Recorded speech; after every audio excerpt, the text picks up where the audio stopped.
211'dir. At qardaşıma. Üstdən də bax, atmağa bax, at qardaşıma. Otu didmədən, dağıtmadan. 4 kilovat, 3000 abarot, 4 təkər, bax. At, at. Motorun heç qulağına da diyor. Bax, bax, bax, əcdahadır. Qardaşlar buna şey deyir də, türpəkli ot deyir. Türpəkli yəni ağac çimyə deyir yəqin ki. At onu tüpək at. At qulağına da diyor, at geçsin. Bax.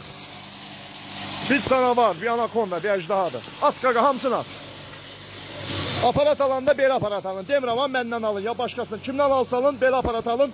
Süper olsun. Yəni doğramağı da süperdir. Üstünə də quzu ələyi qoymuş. Baxın. Bir dənə bütöv presiydi. Görüm neçə dəqiqə doğrayacaq bir presi. 1 dəqiqə 18 saniyədir presimiz gedir. Yəni əslində 1 dəqiqə bir pres doğrayır. Bax.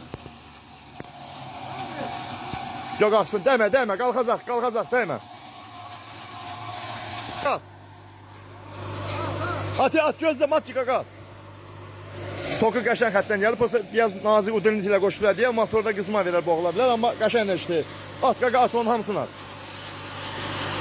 At bax. Üstdən toz yox, torpaq yox. At qaqa, at gözləmə, at geçsin. 4 kilovata yəni gözləməyə lazım deyir. Tokun normal eləsən, ot atıb gözləməyə lazım deyir. Qaqa onun hamısını at. Bax, əlinə bax, bax, bax, bax, bax. Bu ota baxın, bax buna bax. Bax.